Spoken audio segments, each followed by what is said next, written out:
Welcome friend. লক্ষ্মীর ভান্ডার ও বার্ধক্য ভাতা নিয়ে বড় ঘোষণা মুখ্যমন্ত্রীর। আবার হাসি ফুটলো বাংলার মানুষের মুখে। লোকসভা নির্বাচনের আগে লক্ষ্মীর ভান্ডারের অনুদানের পরিমাণ বাড়বে কিনা তা নিয়ে সম্প্রতি জল্পনা তৈরি হয়েছে।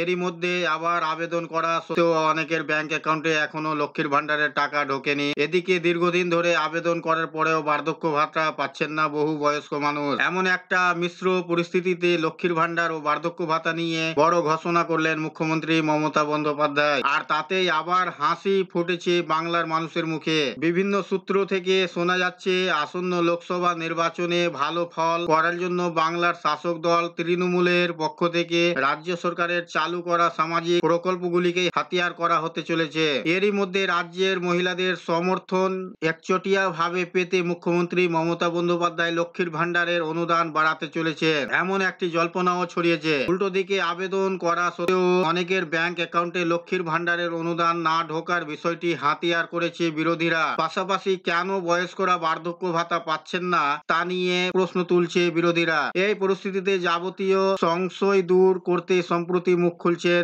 মুখ্যমন্ত্রী মমতা বন্দ্যোপাধ্যায়। দক্ষিণ চব্বিশ পরগনার জয়নগরে একটি প্রশাসনিক সভায় মুখ্যমন্ত্রী জানিয়েছেন, দুয়ারে সরকার ক্যাম্পে যারা লক্ষ্মীর ভান্ডার প্রকল্পের জন্য আবেদন জানিয়েছিলেন, রাজ্যের সেই সকল মহিলাদের ব্যাংক অ্যাকাউন্টে খুব দ্রুত অনুদানের টাকা ঢুকে শুরু করবে। পাশাপাশি বার্ধক্য ভাতার বিষয়টি নিয়ে তিনি যে উদ্বিগ্ন তা জানিয়েছেন মমতা বন্দ্যোপাধ্যায়। সেই সঙ্গে বিরাট বড় প্রতিশ্রুতি দিয়ে মুখ্যমন্ত্রী বলেন, কয়েকদিন দেরি হচ্ছে ঠিক, কিন্তু দ্রুত বার্ধক্য ভাতা পেতে শুরু করবেন বয়স্করা। লক্ষ্মীর ভান্ডার ও বার্ধক্য ভাতার অনুদান ঢুকতে দেরি হওয়ার জন্য মুখ্যমন্ত্রী আঙুল তুলছেন কেন্দ্রীয় সরকারের দিকে। তিনি বলেন, কেন্দ্রীয় সরকার রাজ্যের বরাদ্দ অর্থ আটকে রাখাতেই এই জরুরি সামাজিক প্রকল্পগুলির অর্থ দিতে কিছুদিন দেরি হচ্ছে। তবে মুখ্যমন্ত্রী সকলকে আশ্বস্ত করে জানিয়েছেন, খুব দ্রুত লক্ষ্মীর ভান্ডার এবং বার্ধক্য ভাতার অনুদানের অর্থ ব্যাংক অ্যাকাউন্টে ঢুকতে শুরু করবে। খোদ মমতা বন্দ্যোপাধ্যায়ের মুখ থেকে এই আশ্বাসবাণী পেয়ে খুশি বাংলার মহিলারা। উল্লেখ্য, গত রবিবার অর্থাৎ 7 জানুয়ারি এই বার্ধক্য ভাতা নিয়ে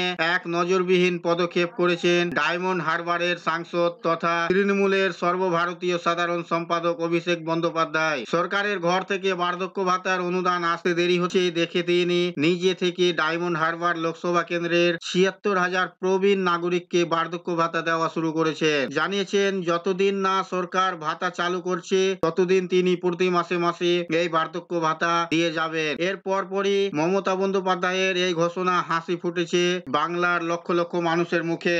এই ছিল বন্ধুরা আজকের এই ভিডিও আপনাদের জন্য। আশা করছি ভিডিও আপনাদের কাছে খুব তথ্যমূলক। ভিডিও ভালো লাগলে অবশ্যই লাইক করবেন, শেয়ার করে আপনার সকল বন্ধুদের সাহায্য করবেন, আর চ্যানেলটিতে নতুন হলে সাবস্ক্রাইব করে পাশে থাকা বেল আইকনে ক্লিক করবেন। আবার দেখা হবে পরবর্তী ভিডিওতে।